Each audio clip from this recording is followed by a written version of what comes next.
Ei, mais um daqueles capítulos que acontece um monte de coisa ao mesmo tempo enquanto o Vegapunk tá falando de fundo. Vamos tentar balancear isso aqui, mas eu acho que vai ser um pouco difícil, principalmente porque o que vai acontecer de fundo não necessariamente é outra coisa acontecendo, e sim algo que talvez teria dois sentidos, ou até mais. Mas vamos lá tentar balancear isso tudo aí. Primeiro de tudo, antes do capítulo começar, One Piece foi a capa da Jump e a gente vê ali os Mugiwara todos garbosinhos e chique ali pra festa. E nesse capítulo não tem história de capas da Yamato, mas a gente tem uma capa da Nami, que eu não preciso falar muita coisa não. Eu acho que não tem desenhado nenhum outro Mugiwara nessa capa não, pelo que eu tô vendo é só a Nami mesmo. Mas enfim, capítulo 1121, o continuar e o fluido das eras. Esse capítulo começa logo depois do que aconteceu no último, então o Saturn já chegou no navio dos gigantes. O Luffy, como já viu ele antes, tá alertando a galera ali, cuidado com as patas dele, elas são venenosas, não deixe elas te encostar.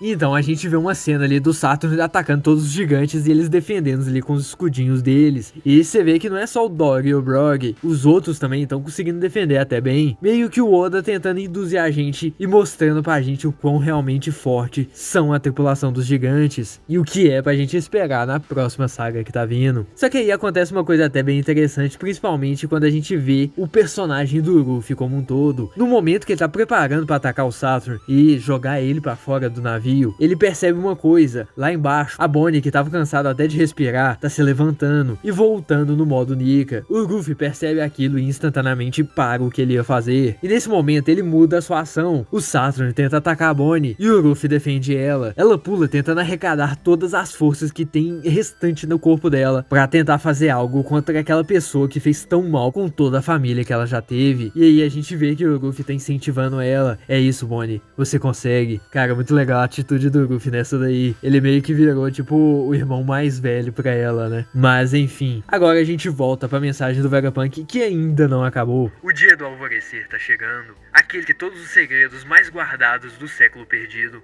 vão ser descobertos. Nós já sabemos que a tecnologia de armas que afundou o mundo no passado ainda estão sendo usadas. Aquele poder ainda tá lá fora. Enquanto ele fala isso, a gente vê uma cena de uma cidade aleatória com um monte de piratas, e depois, quando ele fala das armas antigas, a gente tem uma cena da Shirahoshi, que a gente já sabe que é a Poseidon, e depois a gente vê a Vivi, que tipo assim, a gente vê a Vivi pode significar duas coisas. É o Oda insinuando que a Vivi é a mesma situação que a Shirahoshi, ou é ele simbolizando que toda a saga de Arabasta lá com o Crocodile procurando a arma antiga tá sendo ilustrado pela imagem da Vivi aqui, de duas ou uma. Mas a terceira é bem interessante porque pode significar duas coisas também. E a gente vê Skypiea lá em Fairyverse, se eu não me engano é ali que o Gunfall mora. A gente vê a Connie, a Aisa e até a equipe do Wiper lá no fundo. A Cobrona também tá lá. E pra quem não sabe, teve uma história de capa, se eu não me engano, que a Connie abriu um negócio de abóboras pra vender café, essas coisas assim. E é isso que ela tá entregando pro pessoal do Wiper ali. Mas essa cena pode significar alguma coisa pras armas antigas. Será que a Maxim do Enero tem alguma coisa a ver com isso? Será que tem alguma coisa nessa situação aí de Skypiea? Ou é o Oda falando algo sobre o que o Vegapunk vai continuar falando aqui agora, das raças diferentes do mundo. Aqueles que têm únicos antepassados raciais são sem descansos procurados e assassinados nos dias de hoje por causa de alguma façanha que aconteceu na história. Nesse momento a gente vê a ilustração de talvez algumas possibilidades dessas raças que a gente tá vendo. A gente já vê o pessoal de Skypiea, agora a gente vê o Kuma ali vendo os gigantes lutando contra o Saturn lá de fundo. Só que aí a gente vê um flashback que a gente já viu na história do Vegapunk descobrindo que o Kuma é um Buccaneer. Só que aí a gente não tem uma resposta concreta se é o Kuma relembrando desse momento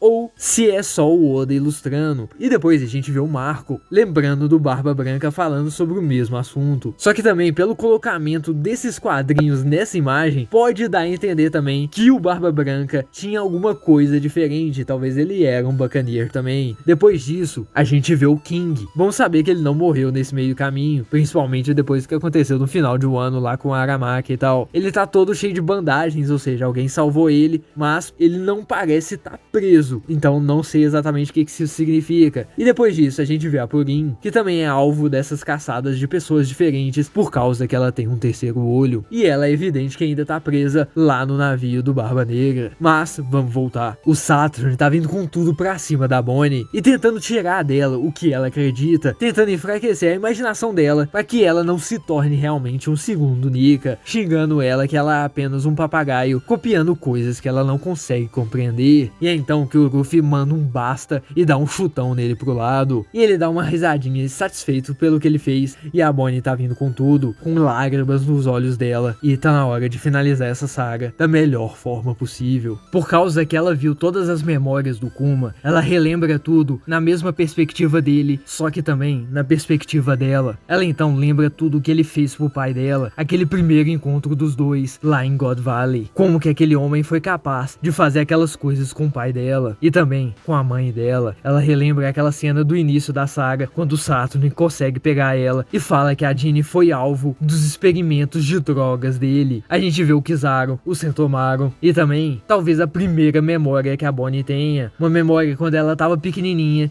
de uma silhueta na frente dela, uma silhueta que representa a mãe dela, uma voz que é bem familiar, mas também é bem estrangeira e tão distante. Deuses realmente existem, e heróis também. Ela relembra todas aquelas noites na igreja, dançando junto com seu pai, até eles cansarem. A gente vê uma cena no Kuma no convés, e a Bonnie desaba a chorar. Tudo que ela queria era um lugar que os três pudessem viver em paz. Ela ter ficado tanto tempo sozinha, fazia com que ela tivesse pensamentos de morrer, só que ela continuou indo, ela continuou caminhando, e ela deve tudo àqueles dois, que a abençoaram tanto de várias formas. A gente vê uma ceninha de um futuro que talvez teria acontecido se eles nunca tivessem sido envolvidos com os Gorosei ou com o governo mundial. Uma ceninha ali quase perfeita do Kuma, da Bonnie e da Jeanne, e os dois agradecendo pela Bonnie ter nascido. E aí que com a ajuda do Ruffy a gente vai finalmente ter um desfecho pra essa saga da forma mais satisfatória possível. Liberating, Nika Punch. A Bonnie, como ela tá muito fraca, ela consegue fazer só um soco, só que o Ruffy dá com tudo pra ajudar ela. Enquanto ela tá dando um punch, o Ruffy tá mandando um Gatling em cima do Saturn. Mas enquanto isso tá acontecendo, a gente escuta mais um pouco o que o Vegapunk tá falando. Vai acontecer algo bem grande nesse dia, que essas respostas vão chegar. Vocês devem ficar em guarda pra proteger vocês mesmos. Não importa o que aconteça, eu tenho fé na humanidade e na sua capacidade de sabedoria. Eu tenho fé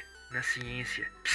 Roger morreu 25 anos atrás e já tem 2 anos desde a morte do Barba Branca. A nova era já chegou pela passagem de lendas antigas. Enquanto ele tava falando isso, de fundo a gente vê lá o Water 7 com o Iceberg, o Lulu e tal. Depois a gente tem uma cena do Judge e do Shiza brigando um com o outro, claro. Depois a gente vê o Haradas lá de Wet Area. Depois voltamos então lá pra Egghead e vemos mais um pouco o que tá rolando na batalha do Topman, do Sandworm e do Gigante de Ferro. Só que aí, hoje, tem certos indivíduos que não podem ser oprimidos. Essa cena muito foda do Saturn todo esburacado sendo jogado pro mar e pra longe do navio de Elbaf. Os gigantes todos levantam suas armas em felicidade. A Bonnie se desaba a chorar mais uma vez. O Ruffy tá se quebrando de rir e encorajando mais ela, dando aquela satisfação de fazer ela mesmo lidar com todos os problemas que assolaram toda a vida dela com as próprias mãos. E aí que depois de muito tempo da gente ver o Kuma sem reação, sem emoção nenhuma, a gente vê um pouquinho de um sorriso começando a formar na cara dele. E nesse mesmo momento o Dog e o Brog percebem algo chegando lá em cima, e é nada mais nada menos do que o Sunny. Tá o Jinbe tentando fazer de tudo pra conseguir controlar aquela coisa voando, enquanto o Sop e o Chopper tá todo desesperado segurando nele em volta dele. Esses individuais são provavelmente os mais pertos da verdade. Coincidência, ou Roger planejou tudo isso e colocou tudo isso em movimento. Meu tesouro, você precisa apenas achar. Eu deixei ele naquele lugar. A gente vê que o Rayleigh já bebeu tanto que ele até apagou. Os piratas pelo mundo já estão tudo ficando hypados de novo, porque eles já estão entendendo onde que o Vegapunk tá chegando. Infelizmente, não tem garantia que que aquilo vai ser encontrado por alguém que Joy Boy queria. O pessoal lá de Ratinosso tá entrando em pólvora por tudo aquilo. Eles não podem esperar. Cadê o Comodoro Teach? Ele não chegou ainda. Depois a gente corta lá pro Red Force. E a gente vê que similarmente como o Rayleigh, o Shanks também tá bebendo bastante. Essa história toda tem algo bem pesado aí que os dois não conseguem lidar bem de cara sem uma bebidinha, né? Agora a gente corta lá pra ilha de Karibari, que é a sede da Cross Guild. E a última vez que eles apareceram, o Bug tava hypando todo mundo pra conseguir alcançar o sonho dele. E o pessoal, depois de escutar tudo que o Vegapunk tava falando, ficou mais ainda endeusado pelo Bug, que tudo que ele tava falando é ainda maior do que todos eles pensavam. Tem muito mais sobre o sonho do Bug, o Capitão Estrela, do que apenas aquelas palavras que ele tinha falado. A gente vê até uma ceninha ali do Crocodile e do Mihawk olhando, tipo, com aquela cara de desgosto, assim, tipo, mano, como é que esse cara consegue? Depois disso, a gente corta lá pro QG da Marinha. E tá os marinheiros também ali, todos acelerados. A gente não pode ficar parado. A gente tem que achar isso primeiro. Mas peraí, quem que vai proteger a galera? Não tem como parar isso agora. O destino desse mundo vai ser decidido por quem achar aquilo. Tudo depende de quem achar o One Piece. The One Piece! The One Piece is real! Uou, peraí. Esse último quadrinho aqui eu não vou nem partir do meio. Mas vocês estão vendo aí, todo mundo do mundo de One Piece tá hypado. E esse quadrinho duplo aí no final é o Oda hypando a gente, né? Todos os Yonkou, Shanks, Luffy, Barba Negra, Bug. E embaixo, Akainu, Dragon, Imo e algumas outras pessoas bem importantes. Kobe, Kuzan, Garlin e Sabo. Só que, peraí, quem que é aquela pessoa ali debaixo do Dragon? Primeiro momento, quando eu tava lendo pela primeira vez, não, aquela ali é a espada do Shanks. Não, o Shanks tá literalmente ali em cima. Por que ele tá ali embaixo como silhueta? Ah, não, isso aí deve ser então talvez alguém da família dele. Talvez é o Garlin. Não, mas o Garlin tá do outro lado ali, do outro lado da página. Então, quem que é essa silhueta ali, cara? Não sei. Pelo que eu tô vendo, a comunidade também não descobriu ainda. Será que esse aí é o homem marcado por chamas? Vamos ver. 100 capítulos semana que vem.